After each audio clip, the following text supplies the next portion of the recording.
Bien, ya estamos de vuelta y estamos con el congresista Mesías Guevara Amasifuén. Vamos a conversar con él sobre la prepublicación del reglamento de la Ley de Promoción de la Banda Ancha y Construcción de la Red Dorsal Nacional de Fibra Óptica. Antes de entrar en los detalles, siempre una explicación para los televidentes. Sí. ¿Qué cosa significa todo esto que acabo de leer? No, incluso es muy bueno que me hagas esa apreciación, porque en primer lugar se aprobó una ley en el Congreso de la República que ha sido promulgado con el número 29904, que tiene como objetivo instalar y promover la fibra óptica a nivel nacional. Para eso, nosotros en este proyecto de ley, ya que fue promulgado, se considera de suma importancia desarrollar lo que se llama la banda ancha. Y uno de los mecanismos para desarrollar la banda ancha es a través de la fibra óptica. Y la fibra óptica en estos momentos ya se está concursando, se está en una licitación pública internacional con el objetivo de que llegue la banda ancha a las 195 provincias del Perú, de las cuales en 180 habrá la fibra óptica y en las 15 provincias restantes se llegará con radioenlace o vía satélite. La fibra óptica va a permitir que haya mayor velocidad y capacidad de transmisión, que puede llegar en todas las provincias del Perú. En estos momentos, si algo nosotros tenemos serios problemas, es que la velocidad de transmisión, la bajada de información y además los servicios colaterales, como por ejemplo la telemedicina, la teleeducación, el gobierno electrónico y otros servicios como videoconferencia, va a ser posible con esta red de fibra óptica dorsal, que sería, digamos, establecido por el Estado y ya no por la empresa privada, pero podría ser concesionado. Ese problema de velocidad incluso hay en Lima. O sea que en el interior del país debe ser, digamos, en los lugares donde hay acceso, debe ser mucho mayor el problema. El problema es que acá hay un tema también que el regulador también hay que pedirle mayor atención al respecto. Cuando nosotros compramos en Lima, por ejemplo en Telefónica, compramos 1 mega, nos dicen te vendo 1 mega, pero al final del contrato dicen por si acaso la posibilidad es de 10:1. Por lo tanto, no nos están dando 1 mega, sino nos están dando el 10% de ese mega. Y eso al final hace que tengamos nosotros una baja velocidad de información y al final tenemos inconvenientes. Y si acá hay serios inconvenientes, en la punta del cerro, por menos decirlo, es mucho más complicado. Ok, hace unas semanas lo que sí se publicó antes de esta prepublicación del reglamento era las bases. Se generó una crítica como que era algo extraño que las bases saliesen antes del reglamento. Y ya con la prepublicación de este reglamento ha quedado claro, todo es coherente, todo está engarzado, o hay algo que sigue resultando extraño, incompatible, desincronizado, apurado, sí. Para concluir con la primera pregunta, por favor, sí. me das unos segundos claro. Nada más. El tema es el siguiente. Esa ley, la 2904, no solamente tiene como objetivo la fibra óptica dorsal, sino también establecer la red nacional del Estado, asimismo, que lo cual va a permitir que, por ejemplo, que uno haga una llamada del Ministerio de Transportes con el Ministerio de Educación, esa llamada sea gratuita. Es decir, que en estos momentos el Banco de la Nación, la SUNAR, la RENIE tienen plataformas separadas, y al unirlas esas en una sola plataforma, esa se va a constituir en la red nacional del Estado. Que es también decir, todo el sector público, todo el sector nacional, público, regional y provincial, y locales van a estar comunicados de manera gratuita. Correcto, siempre y cuando tengas las llamadas tú de público a público. Y eso se llama la red nacional del Estado. ¿A qué se refiere por el ejemplo, público? Por ejemplo, si hacemos una llamada del Ministerio de Transportes... Claro, de un teléfono fijo. De un teléfono fijo hacia el Ministerio de Educación, esa llamada debería ser gratuita. Claro, o sea, del sector público. Del sector público. Pero me refiero es que tanto desde el gobierno central hasta las municipalidades. Hasta donde lleguen las plataformas, porque eso sería, por ejemplo, el Banco de la Nación que tiene una plataforma, la conectas con la RENIET. Entonces ahí sí en esas plataformas vía VPN. Y la policía va a poder estar interconectada con ese tipo de llamadas. También. ¿Eso sabes cuánto va a permitir un ahorro al Estado? Cerca de 40% de ahorro en telecomunicaciones. Y el otro tema ¿Y cuánto es el gasto actualmente? Ahorita no lo recuerdo, pero tengo Debe ser importante, Es ¿no? muy importante, el ahorro va a ser muy importante. Y por otro lado, también se establece lo que es la Red Nacional de Investigación Educativa, que debería estar sujeta y bajo la supervisión de CONCITEC. Y también se contempla aquí toda una norma para que haya mayores contenidos y aplicaciones a través del gobierno electrónico. Y otro tema también que se llama la alfabetización digital. Todo eso se contempla en esta ley, que es muy amplia. Por eso yo quiero pensar bien, y no mal, que por eso se ha demorado cerca de 1 año para establecer este reglamento. Bueno, no debe ser sencillo desarrollar todo un proyecto de esa magnitud, en realidad.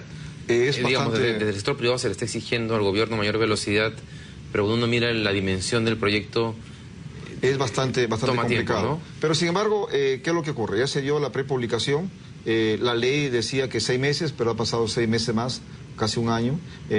Ahora, ¿qué pasa? Está la prepublicación que se ha dado el día de ayer. Ahora tenemos 30 días para dar las observaciones pertinentes que podíamos todavía observar al reglamento. El 31 de mayo se convocó a la licitación pública internacional con las bases para la fibra óptica dorsal y en el mes de octubre ya debería de adjudicarse. Ahí sí ha habido un pequeño desfase, porque esta prepublicación y este reglamento ha debido salir por lo menos en el mes de abril para tener una visión más general y más completa y holística de lo que podría ser este proyecto importantísimo, que busca concentrar el mercado. Uno de los temas que nos preocupa en el reglamento es de que estamos viendo el artículo 22.4 específicamente, donde hablamos del operador neutro. Ese es el punto central. Ese punto central. Ese punto central de claro. La preocupación que hay del reglamento. ¿Pero ya queda claro? No, todavía. No sé, que ahora nosotros lo vamos a estudiar con más detenimiento y le haremos llegar al Viceministerio de Comunicaciones nuestra apreciación, porque nosotros nos preocupa que esta ley, ¿qué debe servir fundamentalmente? Debe servir para desconcentrar el mercado. Para explicarle a los televidentes es que ninguno de los operadores principales en ese momento, Telefónica, Claro, Nestel, por decir, Vietel mismo, Internexa, por ejemplo, se convierten en operador de esa red dorsal. Correcto. Nosotros estamos con la idea que ninguno de los operadores actuales debe participar en esta licitación pública internacional. Ahora, en la concepción del proyecto y cuando el viceministro de Comunicaciones ha salido a dar declaraciones, ha asegurado que el objetivo del gobierno es que quien gane la licitación sea un operador neutro. ¿Por qué el reglamento le genera dudas? ¿Qué cosa es lo que dice? En el artículo 22.4, ahí habla de un punto específico en la que nosotros nos genera ciertas dudas y vamos a hacerle llegar. Por ejemplo, aquí se habla de que los participantes del mercado se determinarán en función de la extensión de la red de telecomunicaciones, pero también se habla acá un tema que a nosotros sí nos preocupa, que es el tema funcional. Dice los mecanismos de control y separación funcional que el Estado imponga. Es decir, de que, por ejemplo, si una empresa telefónica o una empresa Claro pueden participar, pero bajo un marco como un operador separado y funcional. Es decir, que yo como Telefónica puedo tener una subsidiaria. O sea, crear una empresa separada, tercera. Y a través de esa, pero eso es, digamos, sería absurdo, porque es por eso sacarle la vuelta a la ley. Entonces eso por eso nos preocupa ese artículo 22.4 exactamente. Ok, básicamente se les va a pedir que se deje o se señale de manera más precisa que el operador que sea elegido será de todas maneras porque la ley neutro. La ley en el artículo 9.2 nosotros decimos que ningún operador que tenga usuarios finales pueda participar como operador neutro de la fibra óptica dorsal. Eso es el punto de la esencia de la ley, porque nosotros preferimos y concebimos que debe desarrollarse el sector bajo una absoluta competencia y no el monopolio como podría generarse y una concentración de mercado altamente concentrado como hoy es el peruano. Si analizamos de toda Latinoamérica, vamos a encontrar que el mercado más concentrado que existe en nuestra región es la peruana, y eso hace mucho daño al desarrollo de este importante sector de las telecomunicaciones. Pasa en otros sectores también. Ahora, más allá de, digamos, la falta de claridad para ustedes de este artículo en la comunicación o relación que han tenido con el gobierno, sí, digamos, ellos, los representantes del Ministerio de Transportes, les han comunicado a ustedes que su intención es que el operador sea neutro. O sea, bueno, realmente sí ha sido comunicado así. Hay que reconocer que esta ley, la 2904, fue hecha de manera consensuada con el Ministerio de Transportes y Comunicaciones. Estamos trabajando de manera concertada y consensuada. Por eso salió esta ley, si no, no hubiera salido. Entonces nosotros vamos a seguir en ese mismo canal para que se especifique y se clarifique este tema y evitar que luego se generen suspicacias, porque en estos momentos estamos en un pleno concurso y en lo personal no me gustaría que de los 12 o 11 que han comprado las bases se retiren porque no esté clara la regla. Eso le iba a preguntar. Hay 2 empresas que han comprado las bases. Eso es lo que he escuchado extraoficialmente. Que hay ¿Algunos nombres de empresas? No lo sé, soy sincero, pero me dicen que hay asiáticas, europeas y americanas, pero yo prefiero de que estas 12 sigan en carrera para que la competencia sea a favor del país. Acá claro, si hay 2 empresas interesadas, conviene, y entre esas 12 hay empresas grandes del mundo, es preferible que entre una tercera a que sea una que ya esté en el mercado. Que no esté ligado. ¿Puede explicar a los televidentes cuál es el riesgo de que sea un operador ya en el mercado local el que gane esta Sí, lo que pasa es que el proyecto concibe de que se establezca una red óptica dorsal a nivel nacional. Si nosotros permitimos que uno de los operadores actuales controle esa red, vamos a seguir dándole el mayor monopolio y la concentración de mercado seguiría igual. O sea, es más, claro, el que ganase la operación aumentaría su participación de mercado. Entonces, y eso lo que sería claro, sería prácticamente un monopolio. Un monopolio concentrado, un monopolio de que no permita y genere barrera de entrada, por ejemplo, el factor de conexión. Claro que aquí estamos poniendo ciertos candados para que eso no ocurra. Por ejemplo, el tema de que ellos no puedan plantear un sistema de administración y gestión de la fibra óptica y puedan limitar el contenidos y los desarrollos de las facilidades. Eso te estamos poniendo ahí, pero sin embargo hay siempre dudas que es bueno precisarlas para darle a OCITEL mayores herramientas para que pueda fiscalizar y supervisar. ¿Algún otro punto del reglamento que...? Ese es el punto central. Ese es el punto central, y por eso yo tengo la confianza de que cuando le hagamos llegar al viceministro y nos reunamos de manera consensuada, corrijamos este tema para que la ley tenga la esencia como fue pensada, que es de concentrar el mercado y sobre todo democratizar el tema del uso de Internet y masificarlo a nivel nacional. Ok, de las bases que fueron publicadas hace una semana o dos semanas, ¿no es cierto? 2 semanas. ¿Ustedes las han revisado? ¿Es básicamente interés de de los privados? Yo la verdad que ahí sí no quiero meterme porque no vayan a pensar que estoy haciendo cierto lobby por ciertas empresas, pero sí me interesa que las reglas dadas desde el Estado, como el caso, por ejemplo, de la ley que nos compete a nosotros los congresistas, que sea meridianamente claro, y creo que OCITEL sí, como órgano regulador, ellos están muy preocupados por el tema de las bases. Ellos están preocupados y seguramente yo tengo la seguridad que ellos están haciendo sus observaciones por los conductos regulares que ellos tienen internos. Si se cumplen los plazos que hasta ahora se manejan, ¿para cuándo se estima que esta red estaría culminada o entraría por tramos en ciertas zonas del país paulatinamente? Según el cronograma y según la perspectiva, a mediados del 2014 y a fines del 2015 ya deberíamos tener una red óptica dorsal a nivel nacional. Completa. Completa. O sea, a mediados del 2014 entraría un primer tramo. Un primer tramo y a finales del 2015... Totalmente. Y lo cual yo tengo la plena seguridad, yo no soy del partido de gobierno, yo soy de Acción Popular, pero sin embargo, si el presidente Ollantumala y su equipo ponen empeño en este proyecto, yo creo que ellos podrían tener una gran bandera. Es uno de los proyectos más importantes que se va a hacer en esta gestión. Y tengo eso, yo tengo la percepción, no es porque yo sea el impulsor de esta ley, de estas normas, pero lo que sí va por ahí el sentido, y lo que a mí me llama la atención es que muy poca difusión le dan a esta ley desde el gobierno mismo. Sí, tal vez es por lo técnico. Por lo técnico.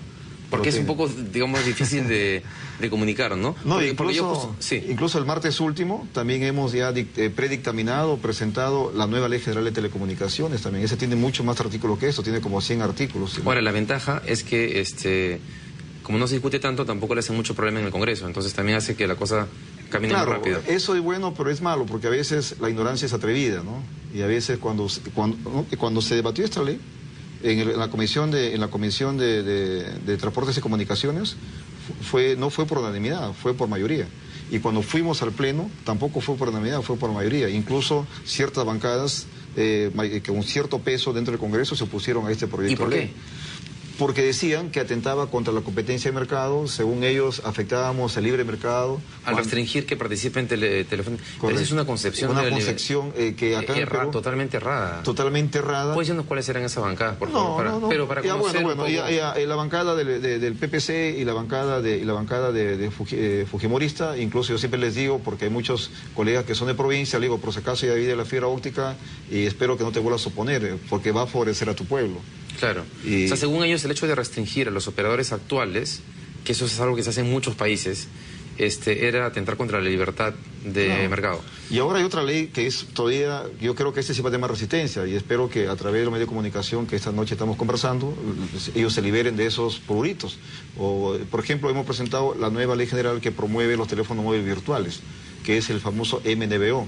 ¿Cómo es eso? Mobile Network Virtual Operator, es decir, que nosotros podemos establecer una red operadora sobre la infraestructura actual, y eso se viene dando en otros países, se viene dando en Israel, en Europa y en mismo Sudamérica. Y lo cual o sea, son empresas que vienen y por ejemplo, se montan sobre la red existente de Telefónica o de Claro y le dicen, yo voy a comenzar yo te pago, o sea, yo te compro un paquete de minutos, claro, y yo los comercializo a los usuarios finales. Así, esa ley ya lo hemos presentado también. Bueno, eso pasa en muchos países. Muchos países, pero aquí el fundamentalismo el libertinaje, muchas veces no quieren de que nosotros como Estado o el gobierno tenga este tipo de medidas, lo cual genera la competencia. Eso pasa también en algunos países en el sector eléctrico. Correcto. En varios países ya se está dando, incluso en Israel, por poner un ejemplo, ha bajado las tarifas hasta en un 30%.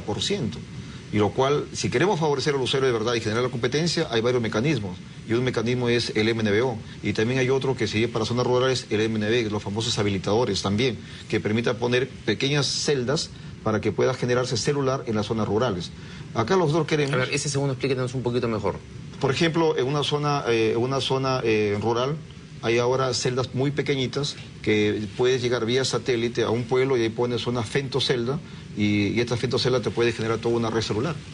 Y eso ya está, tecnológicamente está conseguido. O sea, actualmente existe la celda. Existe la celda, un satélite, digamos, un VISAT. Que sí existe ahora. Claro, y ahí se le pone una celda pequeña, una grandota, se llama femtocelda, porque es muy pequeñita, y eso te permite tener telefonía celular. O sea que es todo un tema de desarrollo tecnológico que va a permitir el desarrollo rural también. ¿Y esos proyectos también los están coordinando con el Ministerio de Transportes y Comunicaciones? Yo, la verdad, mira, todos los proyectos en el sector de telecomunicaciones, yo ya voy a cumplir 2 años de congresista, y lo poco que he aprendido, lo fundamental que he aprendido es que si quiero que salga una ley, tengo que consensuarlo con el Ejecutivo y con la academia, y con los empresarios y con el mundo intelectual académico. Pregunta por una respuesta corta. El Ministerio de Transportes y Comunicaciones está manejando muchos proyectos de importancia. También está toda la carretera que va a unir toda la sierra del país. ¿Ha percibido usted que de repente faltan recursos humanos, capacidades humanas para poder abarcar todos estos proyectos tan importantes? Yo pienso que... Y por eso la demora de repente en... Yo pienso que una de las cosas urgentes que debe darse en el Perú, en nuestro país, es la reforma del Estado, y dentro de la reforma del Estado, generar gerentes con capacidad de gestión y decisión. La decisión es importante y la decisión no lo toma cualquiera. Parece que manejar información y estar preparados. Bien, congresista, muchas gracias por haber estado acá. Gracias a ti, Espero que les vaya muy bien con ese proyecto.